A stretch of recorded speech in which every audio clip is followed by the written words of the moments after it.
کشمیریوں کے قتل عام پر معمور ہندوتوا دہشت گرد فوجیوں نے پھر ایک بار ضلع کپواڑہ میں 2 کشمیریوں کو شہید کر کے ارض کشمیر کو خون میں نہلا دیا ہے۔ بھارتی دہشت گرد فوجیوں نے جنہیں کشمیریوں کے خون کی لت پڑ چکی ہے، ضلع کپواڑہ کے کیرن سیکٹر میں 2 عام شہریوں کو شہید کر کے انہیں غیر ملکی درانداز قرار دیا۔ شہید ہوئے کشمیری، جن کے نام ماجد چیچی اور شمس الدین بیگ بتائے جاتے ہیں، پہلے سے ہی بھارتی قابض فورسز کی تحویل میں تھے اور آج ان کو لائن آف کنٹرول کے قریب لے جا کر فرضی جھڑپ میں شہید کر دیا گیا۔ اس واقعے سے محض ایک دن قبل بھارتی درندوں نے کلگام میں بھی 2 کشمیری نوجوانوں کو شہید کر دیا تھا۔ اس طرح سے 2 دن کے دوران شہید ہوئے کشمیریوں کی تعداد 4 ہو چکی ہے۔ حریت قائدین نے فرضی جھڑپوں میں کشمیریوں کی قتل و غارت گری کی شدید مذمت کرتے ہوئے کہا ہے کہ قابض فورسز انعامات اور ترقی کی لالچ میں کشمیریوں کا قتل عام جاری رکھے ہوئے ہیں۔ انہوں نے اقوام عالم سے اپیل کی کہ وہ مقبوضہ خطے میں بھارتی جرائم کی تحقیقات کے لیے اپنے وفود کشمیر بھیجیں۔ کل جماعتی حریت کانفرنس کی قیادت نے کہا ہے کہ بھارتی فوجیوں اور پولیس اہلکاروں کی طرف سے جاری تلاشی اور محاصرے کی کارروائیوں کے دوران کشمیری عوام کے تمام بنیادی انسانی حقوق سلب کر لیے گئے ہیں۔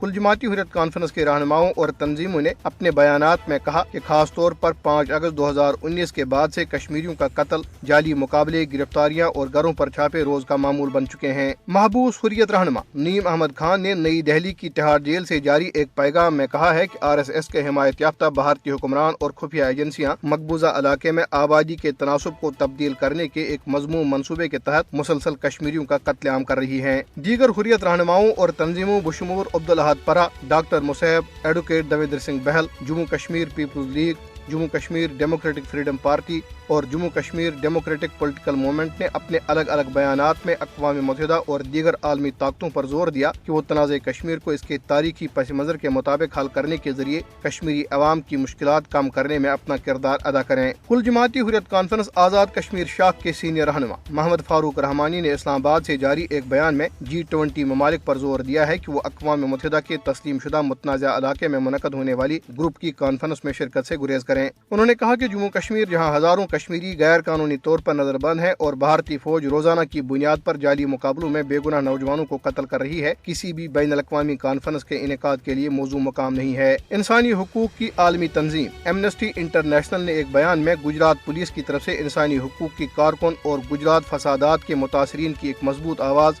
تیستا سٹیل وارڈ کی گرفتاری کی شدید مذمت کی ہے۔ بیان میں بھارتی حکام پر ان کی جلد رہائی کا مطالبہ کیا گیا۔ ادھر واشنگٹن میں قائم صحافیوں کے حقوق کے تحفظ کی تنظیم کمیٹی ٹو پروٹیکٹ جرنلسٹس نے ایک بیان میں بھارتی حکام پر صحافی محمد زبیر کی فوری اور غیر مشروط رہائی اور ان کے پیشہ ورانہ کام کی وجہ سے انہیں ہراساں کرنے کا سلسلہ بند کرنے پر زور دیا ہے۔ محمد زبیر کو مودی حکومت نے گزشتہ روز گرفتار کیا تھا۔